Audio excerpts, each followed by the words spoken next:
All right, guys. Happy Sunday night. It's time for the Sunday night live stream show. Thanks for tuning in and hanging out. Hopefully everybody's having a great time and a great Sunday night. I'm excited.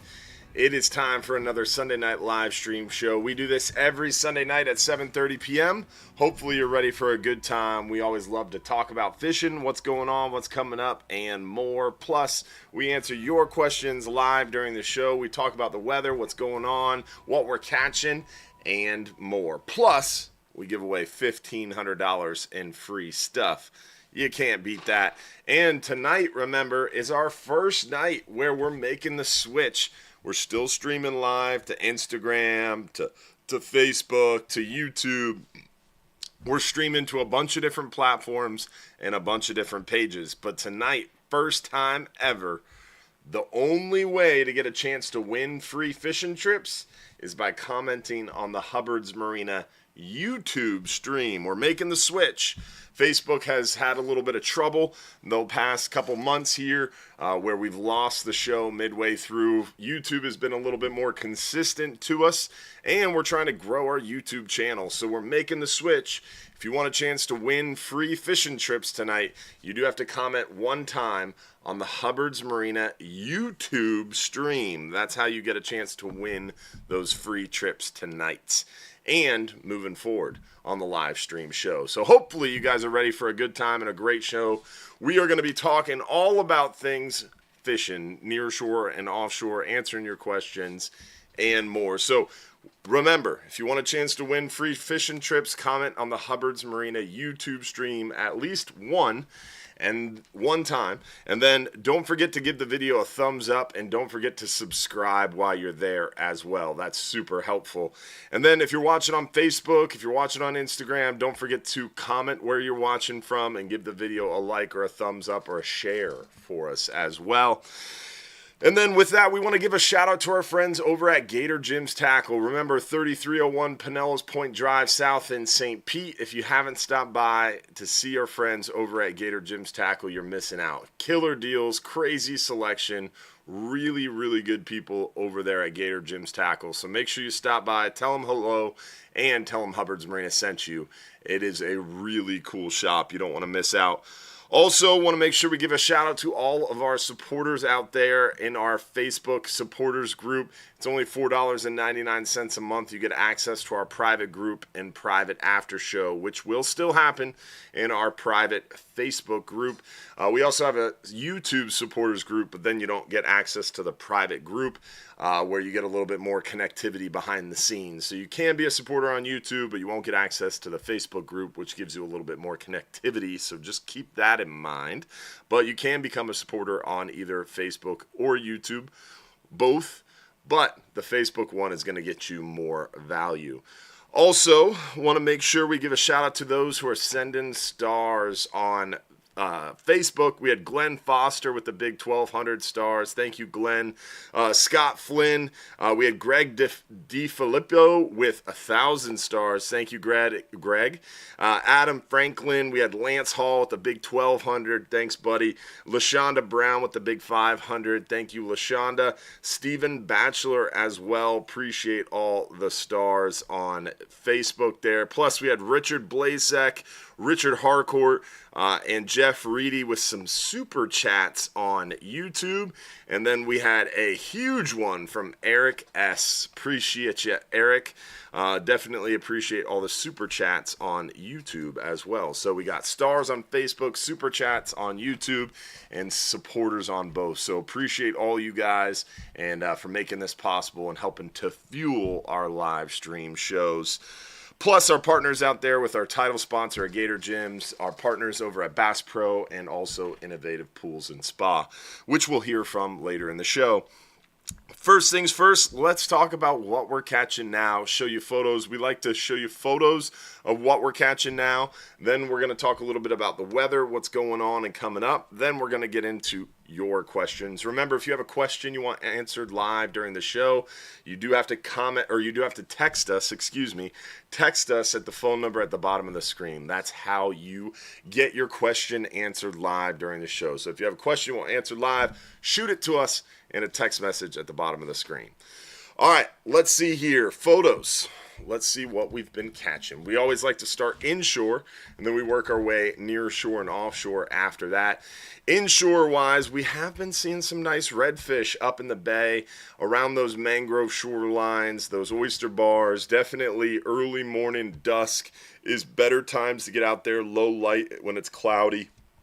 It has definitely been hot, and those fish are feeling the heat, so it makes it a little bit tough to get them moving during the day.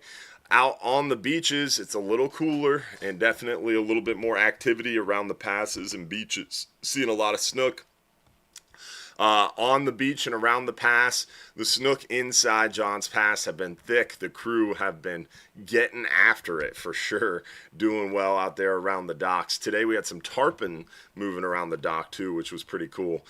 Big old snook from the upper bay water. There are still snook moving around the back bay and upper bay waters. You can see how dark this fish is. That's like almost a wintertime looking fish. Crazy. So there's still some fish up in the bay, but they are definitely a little bit more lethargic and moving slow. Find those areas where it's a little bit deeper, the water's moving a little bit, shaded structure.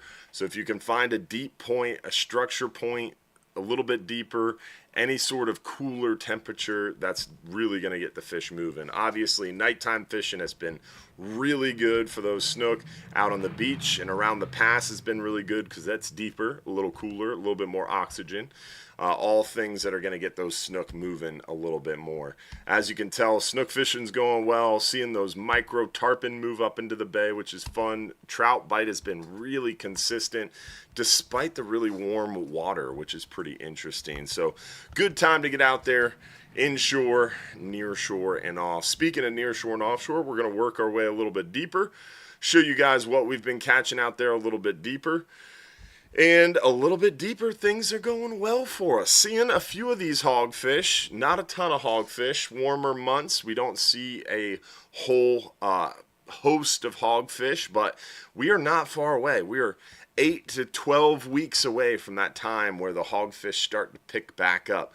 October-ish, when those cold fronts start, it really picks back up quickly for these hogfish. You can still catch them now, but we're just not seeing the huge concentrations that we do when it's a little bit cooler. Some nice red grouper action on our 10-hour trip. Offshore 39-hour trip's been crushing the fish. A lot of nice yellowtails, some big fat muttons, some nice American reds, some quality scamp and mangrove snapper. The mangrove snapper bite on this 39-hour trip that came in this morning was just insane. Huge average size to the mangrove snapper. Seeing really big red snappers still too. Some really nice quality scamp and red grouper. It is a great time to get out there, plus lighter loads. Today's 39-hour trip left the dock with only 21 people.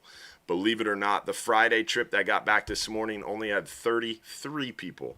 So we went from sold out 50-person trips. Now we have 21, 25, 30 people trips. Friday trip's still a little bit full, still a little bit busy, but the Sunday trips are definitely pretty light. Tuesday trips are still pretty light as well. Some nice blackfin tuna have been picking up. Been catching quite a few blackfin on the slow pitch jigs, and also doing some flatline, and sometimes just dropping down or reeling up a dead bait will get you a blackfin tuna. We have been seeing some cobia picking up around the area too. Some catch and release gag grouper action. A lot of really nice gag grouper being caught and released. Looking forward to that short gag grouper season coming up. But it's coming up nonetheless. Some really nice mangrove snapper action. Seeing some really solid mangrove snapper and these big mutton. It's been a really good time to get out there. Just a lot of good eating fish, a lot of good quality fish. And like I said, a lot of room now that we're moving out of that crazy June and July time frame. August, kids are going back to school. There's not as many people traveling, and we're definitely seeing less and less crowded trips. The Friday trips on the 39 still pretty busy, but 12-hour extreme trips, really light. Look at this scamp grouper. I mean, absolute stud of a scamp grouper.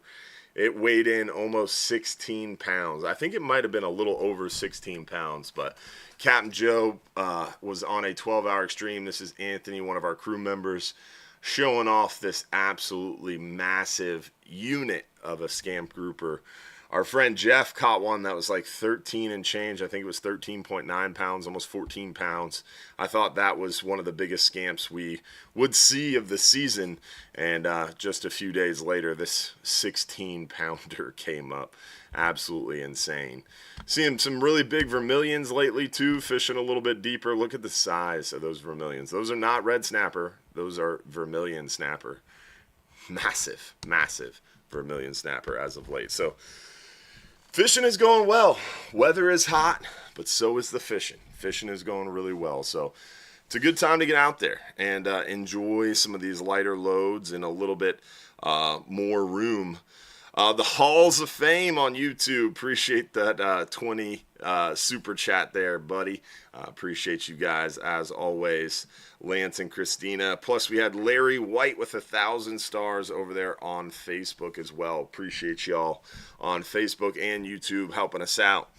All right. With that, let's get into the weather and talk to you guys a little bit about what's going on weather-wise. We're going to pop over to hubbardsmarina.com, and on our website, we're going to hit the Fishing Trips tab, and then second link down, weather links.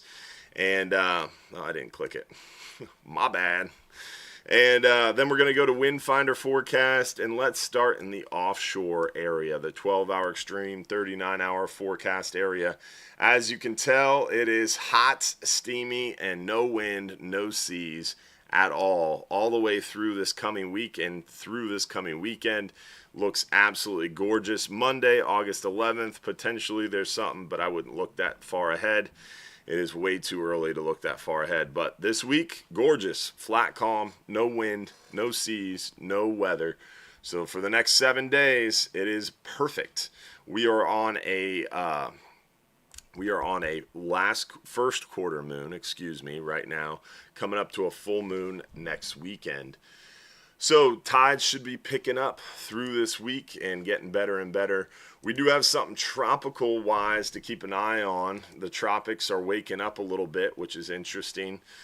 Today there was only this on the map, then they added this on the map, and now this afternoon they've added a third blob on the map.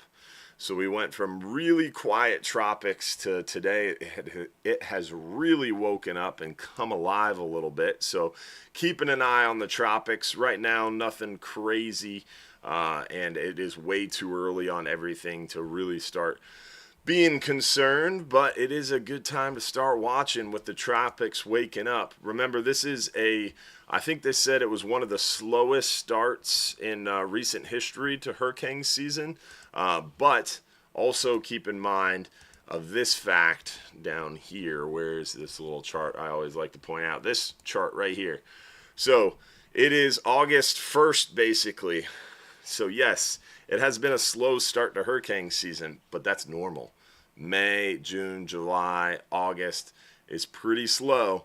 And then as we reach middle August, we start to hit the peak of hurricane tropical season. So really we are on the front side of season. We might have been in hurricane season since mid-May, June 1st, depending on how you look at it and who you ask. But really hurricane season is starting now. And you can tell August rolled around and we went from no activity, no watches, nothing to really monitor to boom, we got 3 blobs pretty much over 12 hours that showed up. So something to keep an eye on now, but like I said, it is early and not much to watch out for. This one's already formed. It's getting pushed east. Can you zoom out a little bit, Josh, so I can touch the arrows? There it is. Perfect. So that one's moving out to the northeast, nothing to worry about. Then they have this monitored in yellow, this little blob to our Florida's east coast. GFS has it trying to form, just bringing us some rain potentially next weekend. Nothing crazy. And then here comes that red blob, but it's staying off to the east coast. Might rip across Florida, but it's early. It is way early. That's Friday, August 15th, so that's 12 days away. So that's not even remotely accurate. That is essentially a 0% chance of this actually happening, but it's something to keep an eye on and something to monitor as it comes closer. But it is a lot of model trends are in agreement keeping it further north, which is good. Keep it out of the Gulf would be nice, because the Gulf, we've had enough. We've had enough. We're good.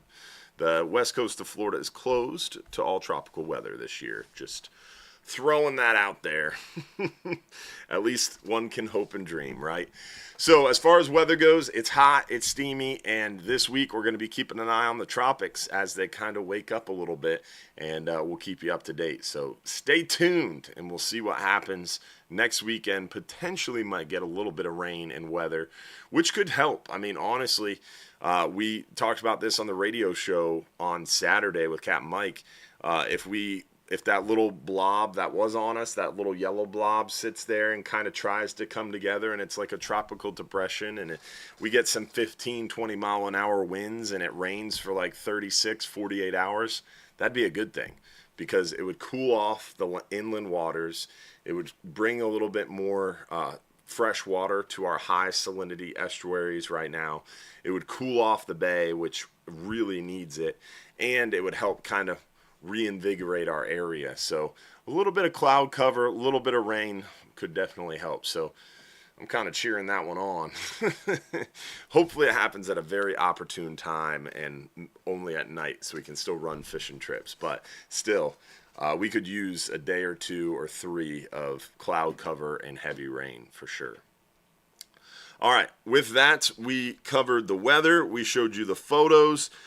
Events-wise and updates-wise and announcement-wise, we do want to make sure we tell you of our new YouTube videos. Remember, we're putting out YouTube videos like every other day, if not more often. We're putting out brand new YouTube videos, and we just launched a brand new dockside chat. Myself, Captain Joe, and Captain Will talking about that 12-hour extreme trip, that 39-hour trip, talking about what's coming up in August and what we have to look forward to. So definitely, if you haven't done so already, pop on over to our YouTube channel and make sure you're subscribed and turn on notifications.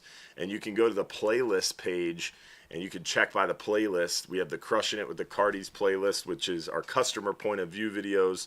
But this dockside chat with the crew is the playlist where all those new dockside chats are. Or you could just go home and you could see all the different videos on our homepage too. So check it out. We got lots of new YouTube channel videos, and make sure you subscribe and turn on notifications so you don't miss any new YouTube videos. And then with that, also, reminder, we're giving away free trips tonight on YouTube. So you do have to comment one time on the Hubbard's Marina YouTube channel to be able, or Hubbard's Marina YouTube live stream video channel. You guys know what I mean. It's been a long day. It's been a long weekend. All right. Have you ever fished the Skyway Piers? Getting into your questions now, by the way. Have you ever fished the Skyway Piers? Me personally, I have never fished the Skyway Piers from the pier. Fished around the piers from a boat, but I was pretty young, and it was a long run. I grew up north Bogosiega Bay, and I got a boat at a young age after working for a year and a half for it, and it did not run well. It had a Nissan Daihatsu 2-stroke that was older than me, and pretty much every time I left the dock, it broke down on me. So learned how to take a carburetor apart really, really well on the water, but unfortunately, I didn't venture very far. Pinellas Point, Fort DeSoto, Shell Key, Egmont Key was about the furthest I would go in my range. So I never really made it to the Skyway very often because it was a long run in a 17-foot flats boat from upper Bogosiega Bay. I'm on the September 14th 39-hour grouper season closes September 14th. So yeah, you won't be able to keep gag grouper. Your trip has to open, or your trip has to leave and return during open season. So that September 14th 39-hour trip that leaves at 10 a.m. and comes back at midnight on the 15th, that is the last trip for red snapper, but we will not be able to keep gags because the trip gets back on September 15th. Gag season closes September 14th. So the last trip for gags would be that September 12th trip that returns on the 14th, unfortunately. But you're on the last trip for red snapper, which is exciting. All right, we've got Capt Mike Anderson on the line. What's going on, buddy? What's up, pal? How are you? Doing good, doing good. I Good, me am. too. Oh, you're doing well as well? Yeah, Nice. buddy. Yeah, man. Looking It's all forward to a good. nice and cool week. No, not looking forward to that. I don't think we're going to get that. But Yeah, it is a little hot. I had to go down to Don's dock today, and I thought I was gonna die just walking down the old boardwalk there. It was a little tough. yeah, it's steamy out. It's going to be that way here. We got, probably 6 weeks, 6 to 8 weeks of it, Not maybe much 10 weeks. left. Not much left. We can No, see the finish no, line. yeah. So I mean, I heard the bite was good today, so I'm optimistic. Hopefully tomorrow it'll be good as well. I've got Monday, Wednesday, Thursday, Friday. So before I get a little break, I mean not from the heat, but at least I get to go down to the Keys after that. So we'll get after it this week. Should be interesting. Deep water trout mackerel bite was good today. So a spot that I worked pretty good on Friday, still pretty productive today. So looking forward to that. We got a high tide around Port Manatee at 9 a.m. So it's going to give me time to soak some of the cut pinfish in the trees as that tide starts to go out. Mm-hmm. So I'm guessing that should be productive. And then we might just work on a little bit of the lower tide. We'll work some of the beach areas and keep catching those snook. There's still so many snook on the beach. Yeah. So, yeah, it should be. I mean, I'm hoping it's good. I'm optimistic. I always am, though. That's the way good charter captains are. We think we're invincible and we can beat the heat and get out there and pull it off. So until the end of the trip, and then sometimes we got to leave with our tail between our legs and take our butt whooping. But I think I can catch them. So got to stay positive, buddy. Yeah. I mean that's half the battle, man. I've been doing this a long time. I tell all my customers in the morning when we leave the marina, some days I'm pretty good at this, some days I'm not. About 4 hours from now, I'll tell you what today is. Exactly. So I got a game plan. We'll see if we can make the magic tomorrow and get it all to happen. So, we'll see. Yeah, I might be able to fish a little bit of that I'm picking up at 8. So somewhere in there, 9, 9:30, 9:45, we're going to get that slack tide. Yeah. And might try some snapper spots in the middle of the bay and see if we can get that rolling too. So, that's always a possibility as well. So when you try to snapper fish in the middle of the bay on those rock piles, are you just cutting up greenies, cutting up the white bait you caught that morning, or are you bringing shrimp? I probably will bring both. Usually we have a little bit of a pinfish problem. Mm-hmm. So sometimes it's a little hard to fish the shrimpies. Yeah. But sometimes they work good. Yeah. Sometimes they work good, especially if you can get them down there. If you can get them down there for a couple of seconds and let the mangoes get to them, it can be good. We caught some really good mangoes on Friday. So I'm kind of hoping we can do that. And they were eating the live whitebait pretty good. So nice. Probably caught 6 or 8 of them that were, 12, 13, 14 inches. So, we'll see what happens. That was just at a random spot. We were also catching snook there too. So that wasn't, really targeting them in the shipping channel. So, we should be on that bigger side of them. Mm-hmm. If you can get in the right spot, you should be able to catch some pretty good size ones right now. So sometimes a knocker rig, straight down on the bottom works good. Sometimes I try the chicken rig and just, depends on my customers, see what we have. But if you catch it at that slack tide, you can chum them up and kind of get them going a little bit. I just loved at OCC Roadhouse when Captain Glenn Taylor brought up chicken rigs, and he was like, yeah, for novices, a chicken rig is the go-to. It's the best option. That had me rolling. It did. The whole crowd wasn't even prompted. He went on a diatribe about how novice anglers and chicken rigs, and it was a beautiful thing. I still think about it and cry a little bit, just tears of joy. Yeah, it was pretty funny. But yeah, it should be, like I said, it should be pretty good. I mean, a couple of the guys have been out there in the shipping channel. They've even poked at some of the gag grouper a little bit, just to, Nice. a fun bycatch. So, I mean, we'll see what happens. I'd still like to. I had some mackerel blown up in my chum slick on Friday, and we never did catch one. So I'd still like to get out there and get after them a little bit, just to make myself feel better. Never didn't get to put my hands on one of them, so we'll see what happens there. But like I said, it should be an interesting week as we approach full moon. Tides are going to get better here, so that'll help us some. Shake things up. Yeah, I'm seeing a little bit of rain for tomorrow. Are you seeing that early, late? I mean, it's summertime in Florida, right? If you don't like the weather, wait 10 minutes. I would imagine we're going to have a lot of that rain, potentially both early and afternoon with that south wind. You never know what's going to come of it, right? But yeah, I'm seeing that on Wind Finder. There's a chance for rain in the morning, but man, it's probably a lot of scattered showers all week. Really, the rain chance is potentially there. And it's kind of scattered, some days in the afternoon, some days in the morning. So I think it's very summertime-esque this should week. Bode well, right? Because you get that barometer moving around a little bit, and we stay away from that high pressure. I mean, we don't need one other thing working against us. So yeah, I mean, I'd rather have the clouds. All week that barometer's pretty in the middle, right? It's not static high, it's not static low, it's pretty dynamic, and it's staying in that mid-range. And then potentially we have that little tropical development off our northeast side of Florida. And with that thing spinning around trying to do its thing, I'm sure it's going to get that barometer excited and moving. So I'm sure we'll probably see some pretty good action this week, especially on the front side of that full moon, especially with some cloud cover potentially giving us a little bit of coolness. It should be a pretty good week, or pretty sexy, as Capt Mike Anderson would say. Yeah, I like sexy. That works. There you go. It.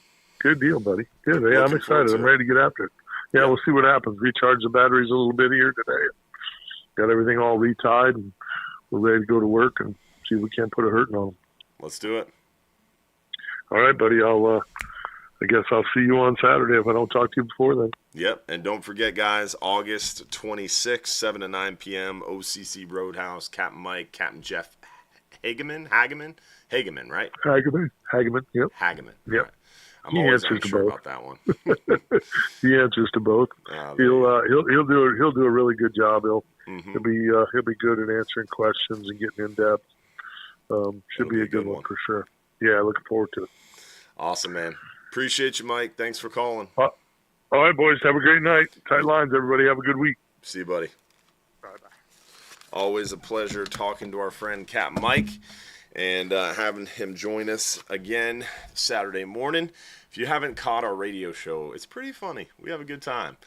Also, remember, if you're watching on YouTube, don't forget to give the video a thumbs up for us. We got a lot of viewers on YouTube tonight and not a lot of thumbs up. So help us out. The thumbs up helps us to reach more people and helps that video to matriculate more online. Plus, if you're watching on YouTube, on Facebook, don't forget to comment, like, and share the video as well.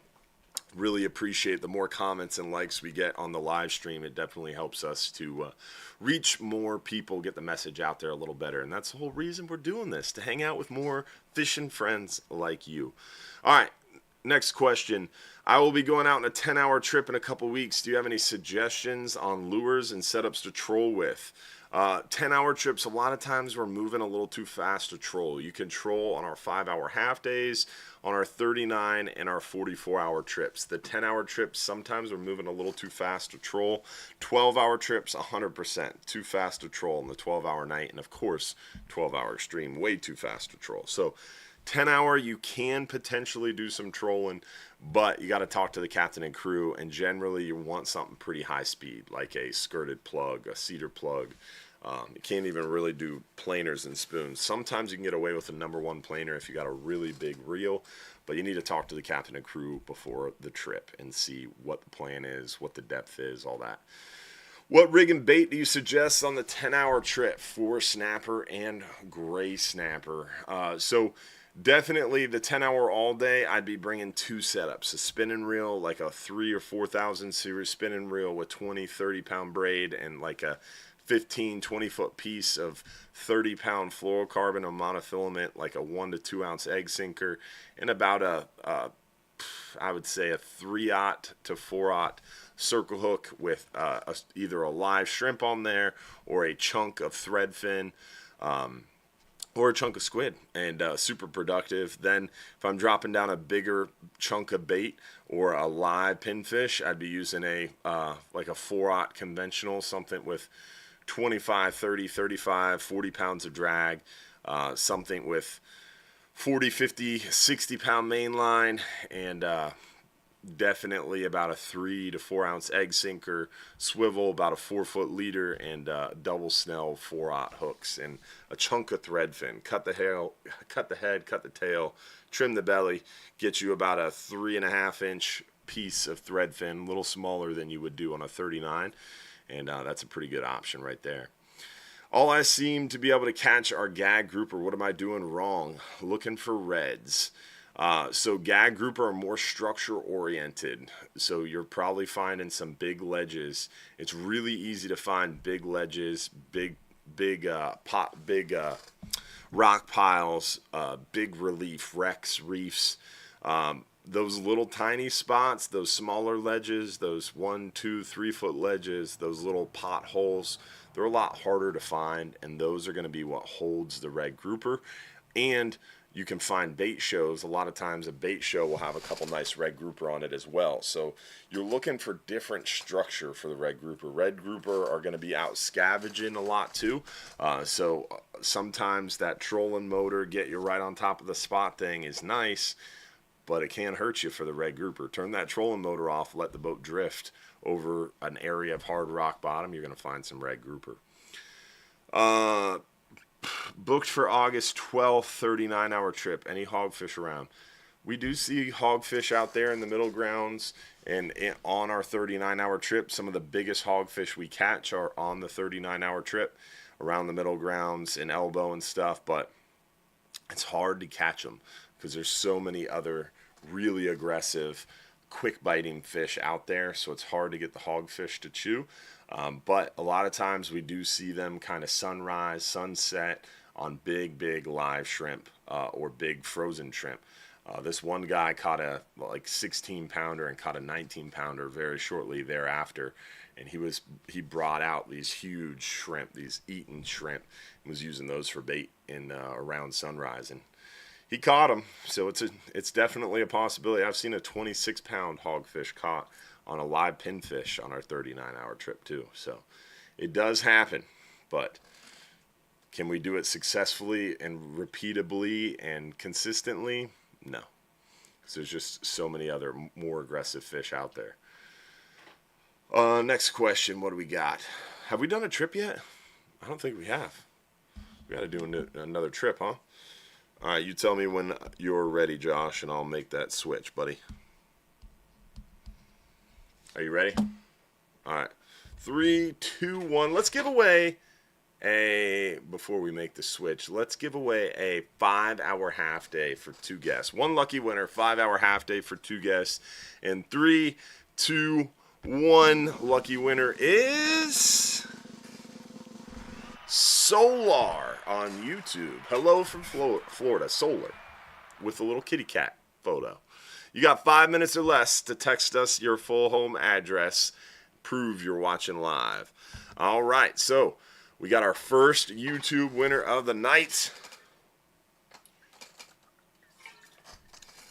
Text us your full home address and confirm your YouTube handle. It is Connor. We got you, Connor. Cute kitty cat, too. I like cats, but I'm more of a dog person. What about you? Oh, Josh, you're a dog person. That was silly. You like cats, too, though, don't you?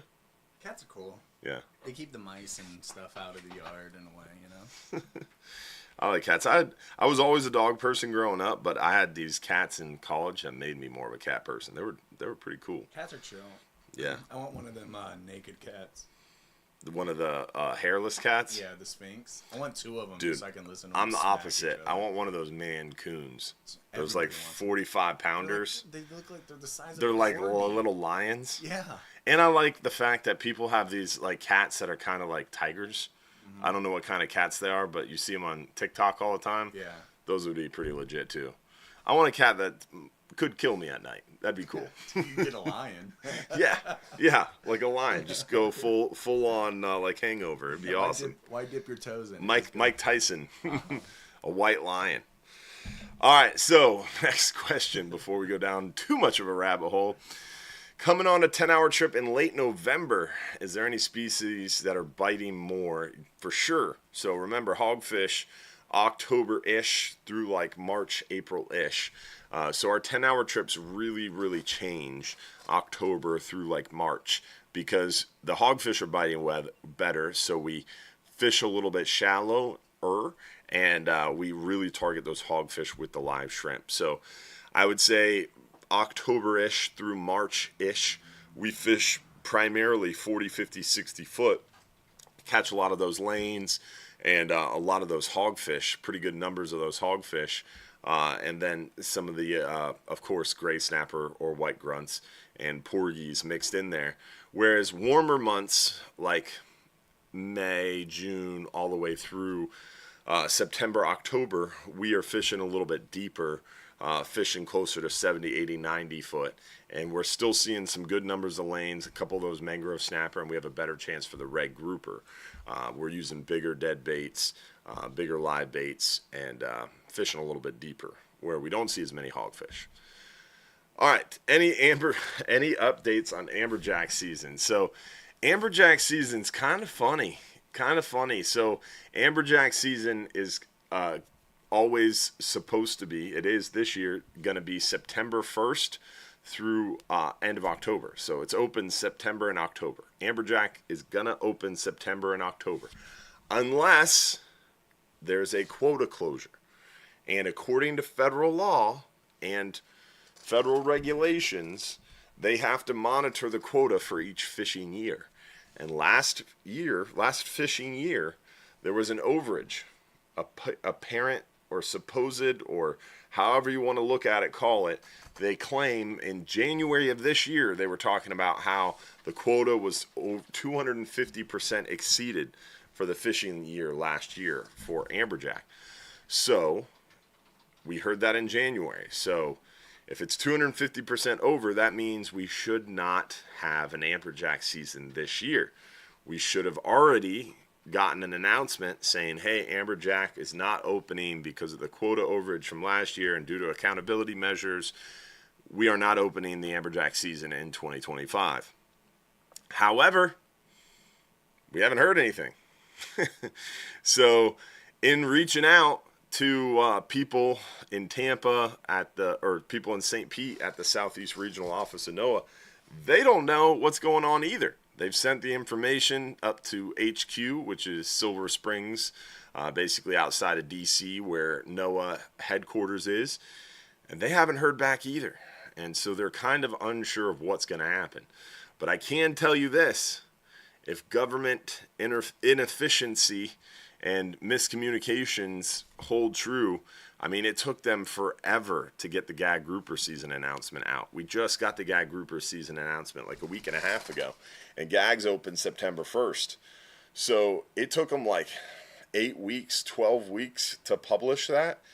So if they start working on the amberjack quota closure today, we should still get an amberjack season. How long is that amberjack season going to be? When are they going to realize that it opened and it shouldn't have? When are the environmental groups going to start suing like crazy? Like, hey guys, you got to follow federal law. There's a lot of question marks around amberjack season, but I'm kind of sitting back watching and trying to find the silver lining, and I think it's a little entertaining because environmental groups are going to freak out if it opens. Fishermen are going to be like, cool. And many fishermen won't even realize what's happening because it's supposed to be open September and October. So they're going to go out September 1st expecting it to be open, and it will be open potentially. It's going to be pretty comical. And meanwhile, the guys in St. Pete are like, what are we doing here, guys? These fish aren't supposed to open.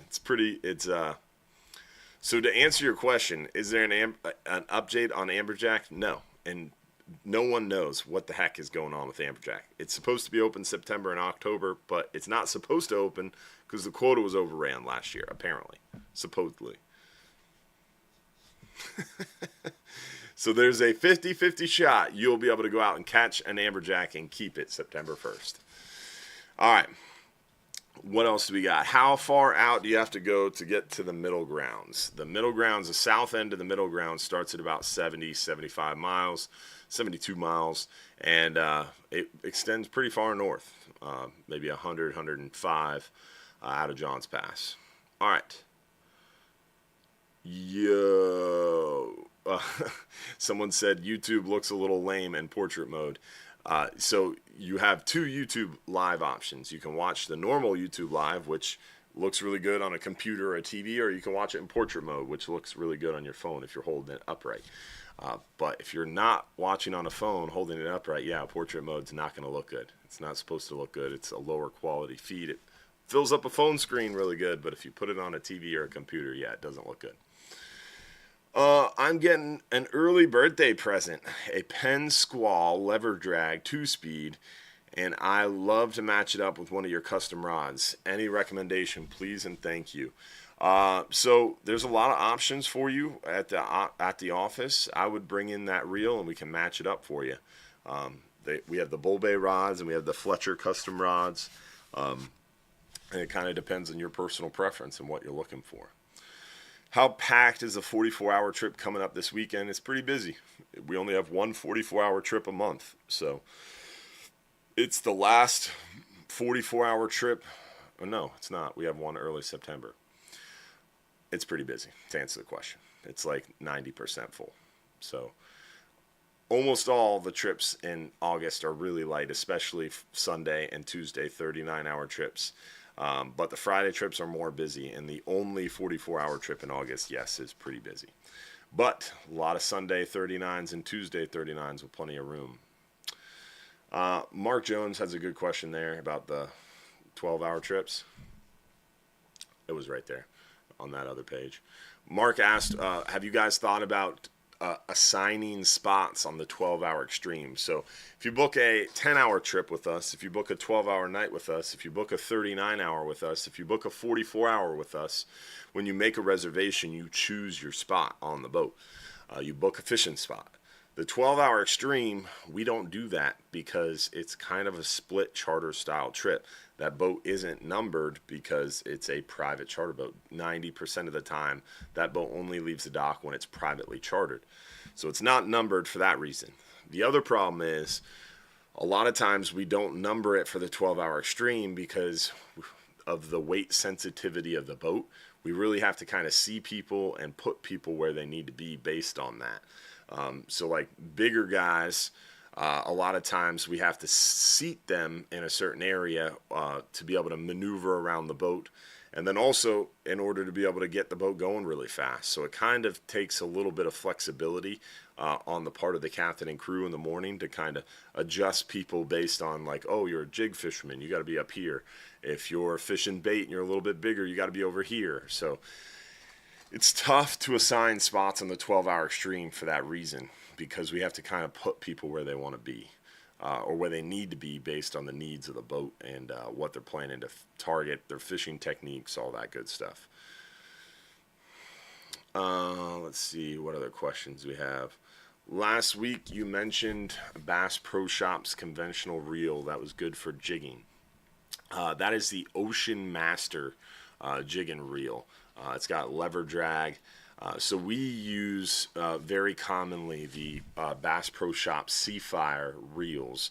The Seafire reels are the reels that we use for our long-range rental reels. They hold up really, really well. The Seafire conventional reels, they make a 4/0, a 6/0, a 9/0. They have crazy strong drags, and they're super affordable. I'm talking like $90, 110, $120. Super affordable conventional reels. Those are star drag single speeds.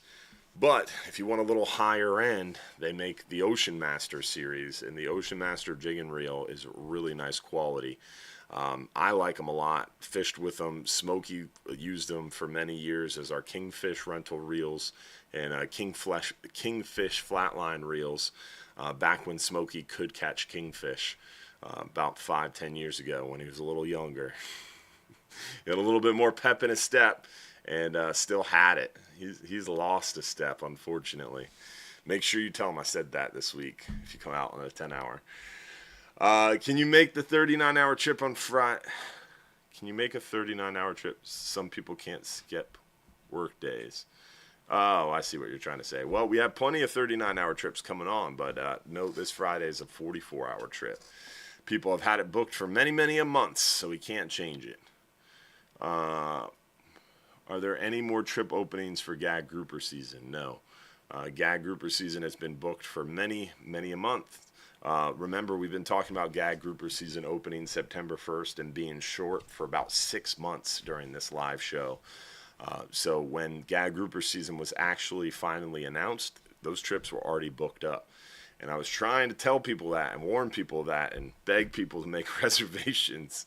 And so many did listen. Watching the show like I do every week, getting ready to head out with you guys in September. What time of year do you usually fish the elbow? We fish the elbow, the middle grounds, the 40 break, the pipe. We fish a lot of different areas, and it's not so much this time of year we fish here, this time of year we fish there. It's more of what's the current doing, what's the moon doing, what fish are we targeting, where have we been catching these fish. We communicate as a team, so we fish the elbow sometimes, and it's not necessarily this time of year we fish the elbow a lot. It also depends on what's going on out there.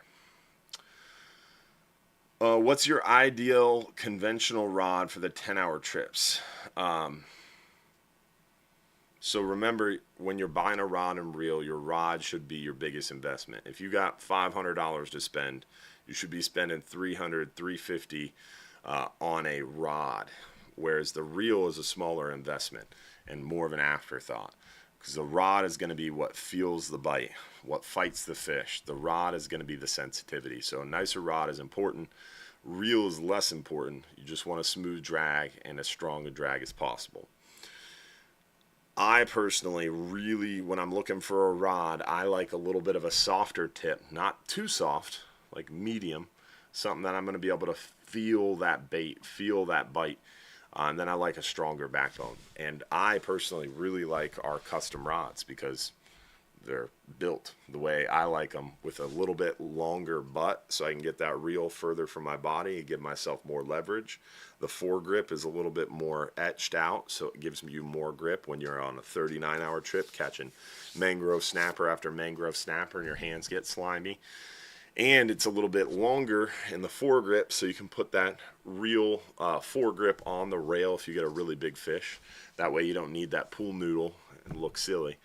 And then also, I like a stronger backbone moving into a little bit softer tip. Not too soft, but softer, so you can feel that bait.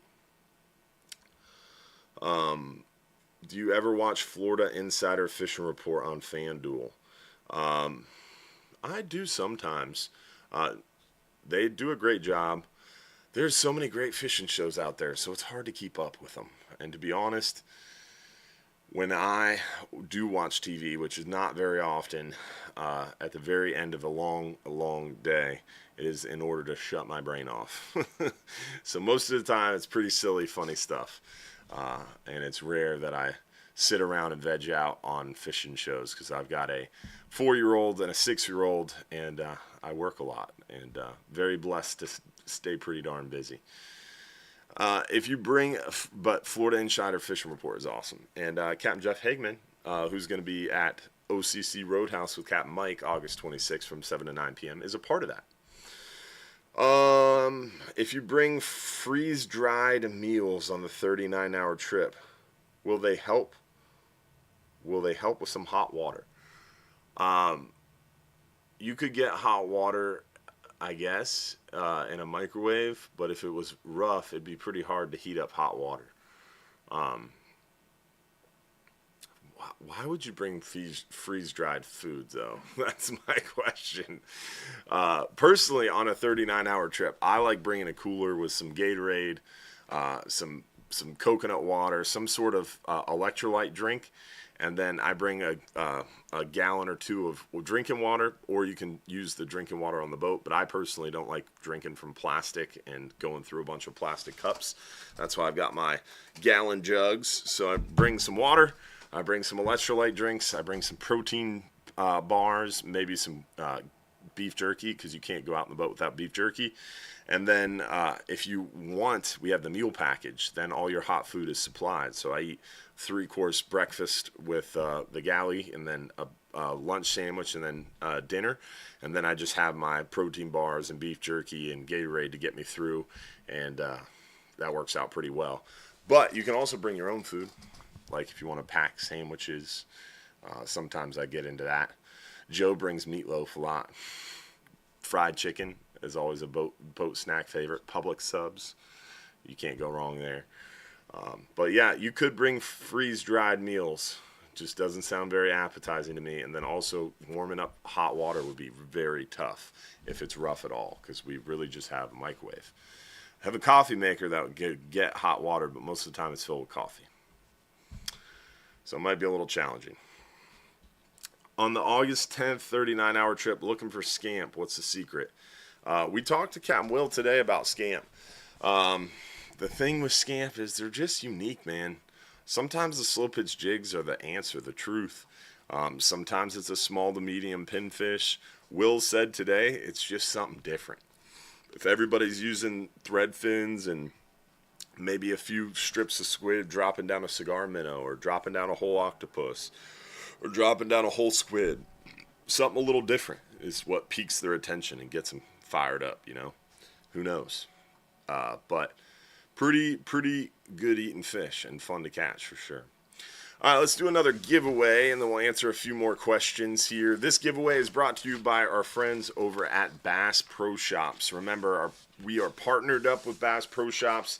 We use their Seafire offshore angler reels. We use that Ocean Master jigging reel for our flatlining.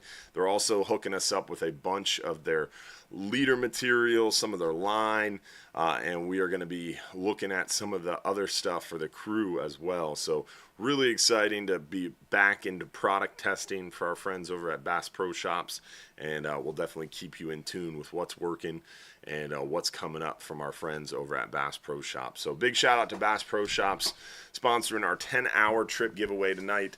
All right, let's find out who won the 10-hour all day for one lucky winner. Two guests.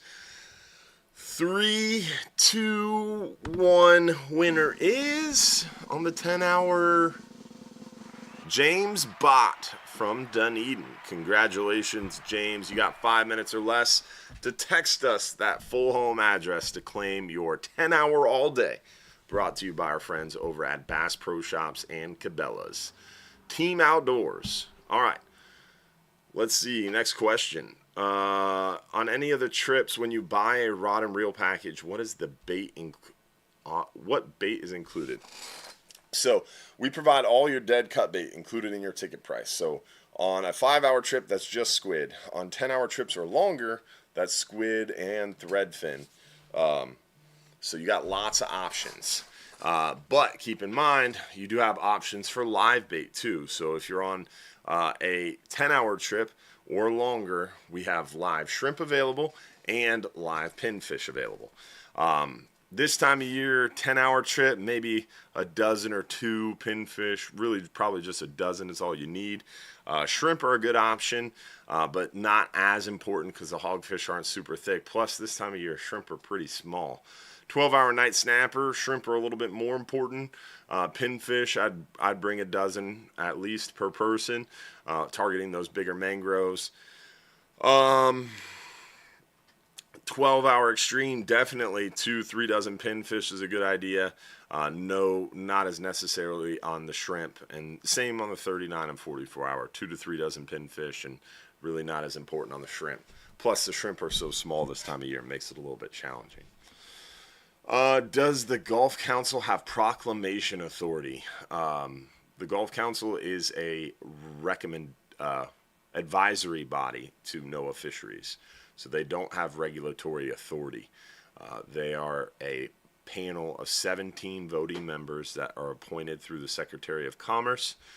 5 of them are Gulf States representatives. 1 is the Southeast Regional Office, and the remaining 11 are appointed by the governor, recommended by the governor, appointed by the secretary. So they make recommendations on what regulations should be, and NOAA Fisheries goes through the rulemaking. Southeast Regional Office and NOAA Fisheries go through the rulemaking. So not quite sure what you mean by proclamation authority, but I would say they don't have it because they don't really have authority to make regulations. How can I change from portrait to full screen on YouTube? Just pull up Hubbard's Marina's YouTube channel, and there's 2 options on the live video. But also Josh is going to send you the link. But yeah, when you go to Hubbard's Marina's YouTube channel, there's 2 live ones. One is just off the hook with Captain Hubbard, and one is off the hook with Captain Hubbard, and then it says portrait. Don't click the one that says portrait if you don't want portrait. But we're sending you the link. Next question, what do we got? What size weight should we bring on the 39-hour trip? A lot of 6-ounce and 8-ounce weights. If you're around a new or full moon, bring in some heavier weights is a good idea. Some 10, 12, 14-ounce weights are a good idea. But primarily we are fishing 6 and 8-ounce sinkers primarily, 90% of the time. Carol Roberts, appreciate those stars. Phil Batisto, appreciate those stars on Facebook. Definitely super appreciate all the stars on Facebook tonight and also the super chats on YouTube. We had Richard Harcourt sending us another super chat there on YouTube. Thank you so much, buddy. All right, what else we got? Any other questions? Would you suggest a Carolina rig or a knocker rig on a 10-hour? For the spinning rod with the live shrimp, generally a knocker rig. With the conventional rod, the little heavier option, I'm fishing mostly the fish finder rig, which is the slip lead on the main line, swivel, 4-foot leader or so, and a hook. That's what I recommend. All right, next question. What do we got? What are you catching on the 12-hour overnight? We'd catch a lot of the nice mangrove snapper, some vermilion snapper, porgies. Definitely been pretty successful over time. A lot of mangrove snapper. That's definitely the target for sure. Let's see here. Next time I'm on the 39-hour trip, I want the right rod and reel for trolling out. Last weekend, everybody was trolling plugs that only went 10 to 15 foot deep, and I don't think that's deep enough. What's your suggestion? So on a 39-hour trip on the way out, a lot of times we're catching, most of the time we're seeing the planer and the spoon closer to shore. Fishing anywhere from the beach out to about 25-30 miles. A planer and the spoon works really well. And then once you get about 25-30 miles fishing deeper blue water, we see a lot of times those lipped plugs work really well. And those lipped plugs, they dive pretty deep, especially if you put them further back away from the boat. But if you keep them close to the boat, yeah, they're only going to go down 15-20 feet. But keep in mind as well, you catch plenty of fish with trolling skirts that are skipping on top of the water, so they don't have to go all the way down under the water to catch fish while trolling. Let's see what else we got. We are going out in the 39-hour on September 23rd. No gags, no red snapper. What's the target fish? Guys, remember, there's 4 fish that swim in the Gulf that have seasons. Everything else is open all year. So when gags aren't open, when red snapper aren't open, we've got red grouper, we've got scamp grouper, we've got vermilions, porgies, almacos, mangroves, yellowtails, I mean, there's a litany, a whole host of fish that we can go still catch. So even late September, there's still plenty of options, and potentially we might have amberjack open September and October as well. If you win a trip, are you able to pick the day you want to go? Yes, if you win a trip, we send you a certificate that's good for about a year, and you have a year to pick whatever day you want to go, and then use the certificate like cash to redeem it for the free trip fare. Do you have any suggestion on where to bring your catch to have it cooked? The Friendly Fisherman is a great option.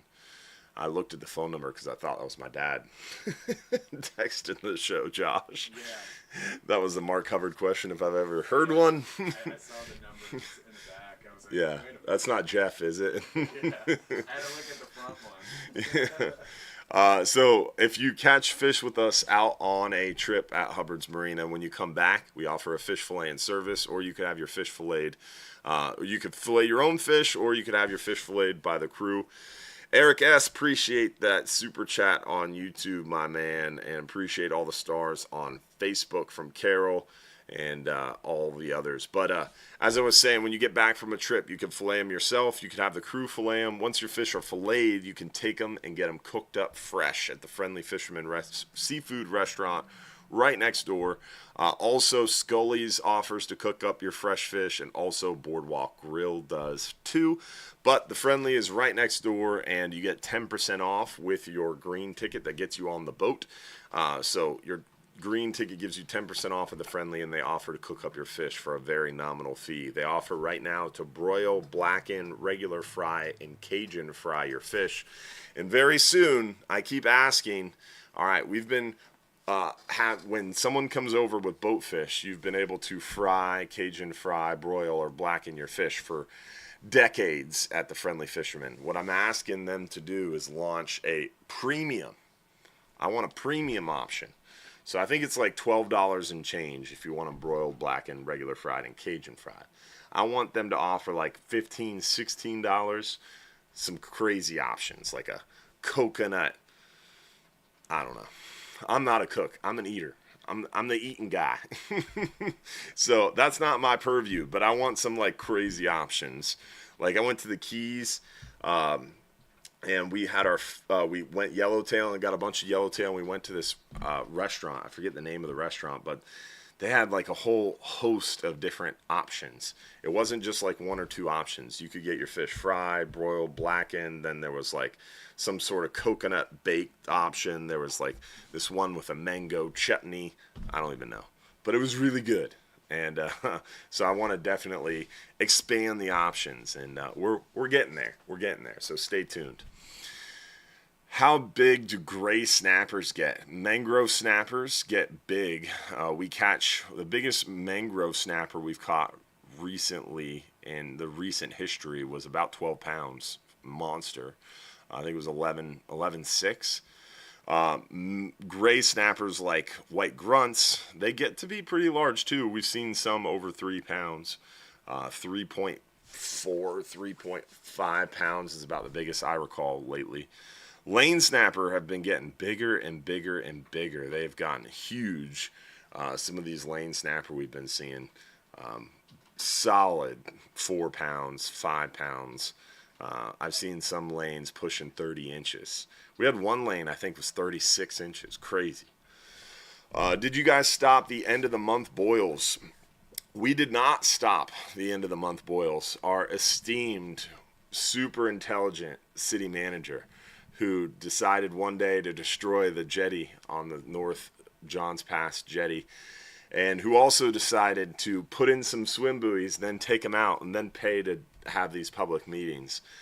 He has wasted countless taxpayer dollars and harmed tourism at every turn.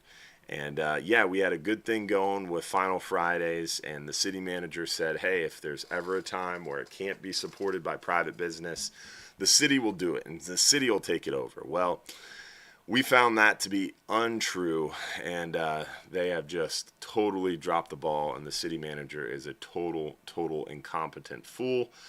Yet he still has a job. So thanks for bringing that one up. I always like to take a stab at the city manager every few shows. Yeah, it's fun. He also got funding to clear the sand buildup behind or around the north side of the Johns Pass Bridge in September of 22.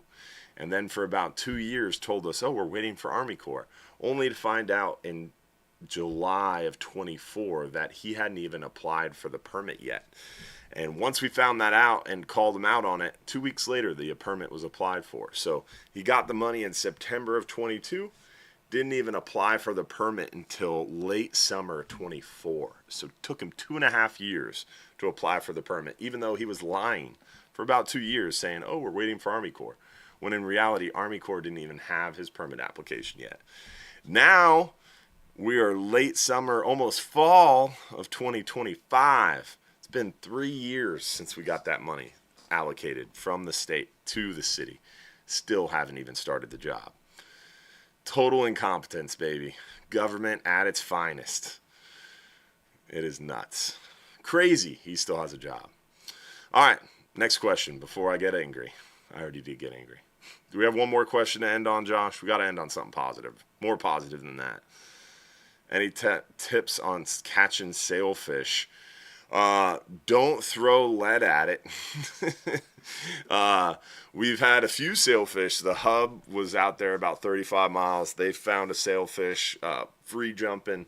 Saw one on the Flying Hub 2, two different ones in 1 week on the Flying Hub 2. Saw one on the 39 hour. So this is that time of year we start to see them.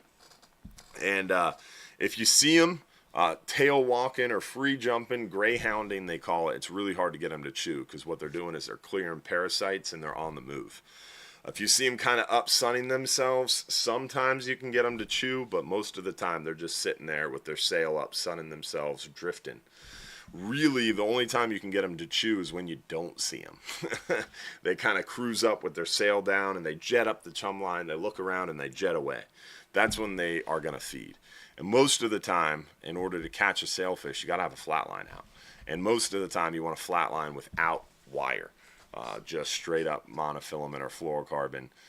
I'd be using like 40, 50 pound fluorocarbon and a little bit of a longer shank hook if you can. That way, if you do get a wahoo to bite it, you got a little longer shank to maybe hopefully give yourself a fighting chance. But yeah, pinfish work really well. A variety of different baits, but I like a pinfish out there on the flat line for a sailfish or a blackfin tuna or a cobia. If you got a wahoo or a kingfish, you need some wire, and then you generally are sight fishing those as they swim up. All right, we are done with our questions. If I didn't get a chance to answer your question, we're going to go back through and try to answer your questions tomorrow as well. So if I didn't get your question answered live during the show, I'll try to text you back sometime tomorrow. Glenn Foster, appreciate your super chat. Eric S., again, with the super chats, buddy. Appreciate you, man, on YouTube.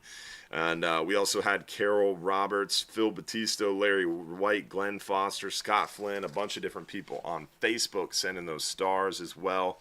Appreciate all our supporters out there and appreciate viewers like you as well. Don't forget to comment, like, subscribe, and help us out making sure you're spreading the word and telling people about the show. Josh, what time is the supporters after show, buddy?